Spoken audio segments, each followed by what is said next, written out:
আমার মনে হয় না এরকম কোনো ক্লিপ আমি দেখেছি। আমি নিজে কিন্তু নিউজ করেছি। না না, আপনি তাহলে ভুল নিউজ করেছেন। আপনি সাকিব খান একটা রোমান্টিক গানের একটা দৃশ্য করতেছেন। দেন ইউ আর রং। আমার কোনো ক্লিপই এখনো আসেনি, সেটাই বললাম মাঝে মধ্যে একটু জেনে শুনে নিউজ করলে ভালো। ওইটা আমি ছিলাম না। আমি যখন গল্প শুনেছি তখন আমি আমার ডিরেক্টরকে বলছি আমি তো ঘুমাই থাকবো, তাহলে প্রথম 1.5 ঘন্টা না 1 ঘন্টা ঘুমিয়েই থাকবো। বাট না, আমি বলবো অ্যাক্টিংয়ের জায়গা থেকে this is the most difficult performance. আমি একটা অক্সিজেন পড়েছিলাম 24 আওয়ার্স, যেটার কারণে আমার রিয়েলি অক্সিজেন নিতে হয়েছে প্রায় 3 to 4 আওয়ার্স। সো যতটা আসলে ইজি মনে হয় ততটা ইজি না।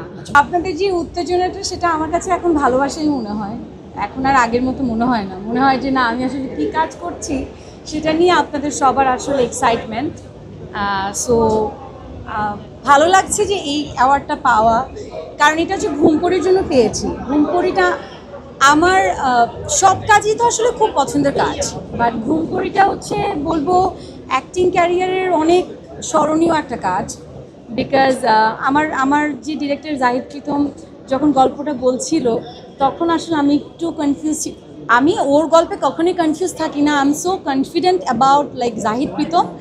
বাট থাকে না যে গল্পটা এত হাই থটের ছিল, মানে আমার বুঝে উঠতে একটু ডিফিকাল্ট মনে হচ্ছিল। বাট যখন কাজটা সবাই মিলে কষ্ট করে করেছি আর যখন আউটপুট পেয়েছি তখন আসলে সার্থকতা। অসুস্থ হয়ে গিয়েছিলাম অনেকবার ঘুমপড়ি করতে গিয়ে, অক্সিজেন সহ ছিলাম। বাট হ্যাঁ, ঘুমপড়ির জন্য অনেক ভালোবাসা পেয়েছি। So thank you so much for that. আমি যখন গল্প শুনেছি তখন আমি আমার ডিরেক্টরকে বলছি আমি তো ঘুমাই থাকবো, তাহলে প্রথম 1.5 ঘন্টা না 1 ঘন্টা ঘুমিয়েই থাকবো। বাট না, আমি বলবো অ্যাক্টিংয়ের জায়গা থেকে this is the most difficult performance. Because it's not যে আমি ঘুমিয়ে আছি।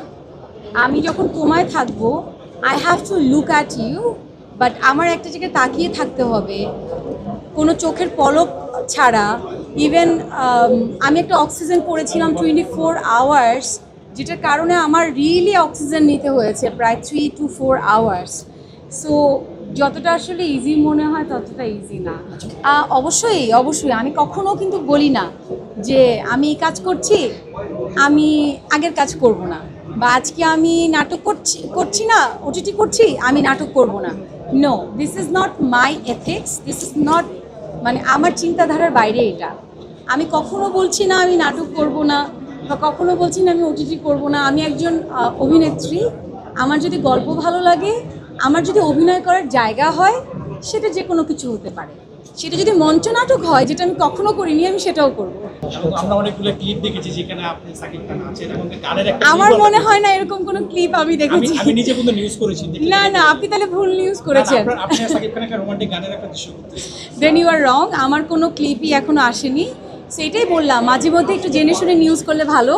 ওইটা আমি ছিলাম না। বাট অবশ্যই আপনারা জানেন একটা ভালো কাজ করতে যাচ্ছি, বড় কাজ করতে যাচ্ছি। আমি অনেক বেশি এক্সাইটেড। আমি আমার টিম ছাড়া কিছু বলতে চাই না। আমি এর আগেও স্টেজে দাঁড়িয়ে বলেছি যে it's a teamwork, without my team I cannot say anything. But আমি এতটুকু বলতে চাই, আমি বোধহয় বড় পর্দা তো সব অভিনেত্রীরই একটু ভয় লাগে। আমি খুব ভীত এবং আমি খুব এক্সাইটেড। আমি চাই আপনাদের সবার দোয়া এবং আপনাদের সবার সহযোগিতা, যাতে ভালো কাজ দিয়ে তো এখানে এখনও দাঁড়িয়ে আছি। ভালো কাজ ছাড়া কিন্তু লাইফে কিছু নেই। সো ভালো কাজ দিয়েই থাকতে চাই। সেটা আমি বলবো অবশ্যই প্রস্তুতি ছিল, অবশ্যই প্রস্তুতি না থাকলে কি, ওটা আমি আমার জায়গা থেকে আমার প্রস্তুতি আমি নিয়েছি। আমি তো বেশ অনেক দিন কাজ করিনি, সেটা এমন না যে আমি সাইন করে বসে তারপর আমি কাজ করিনি। আমার মনে হয়েছে I needed a break for a very good and big project. So আমি অনেক দিন কাজ করিনি, সেটা আমার চিন্তা ভাবনা।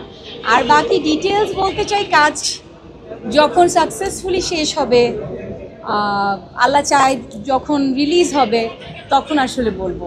এখন কিছুই বলবো না, এখন কিছুই বলবো না। Thank you. আমার শুটিং এ যেতে হবে। গেলেন, জার্নিটা কেমন এনজয় করছেন ভাইয়া? আমি তো এখনো ঠিকভাবে যাই না, আগে গিয়ে নেই।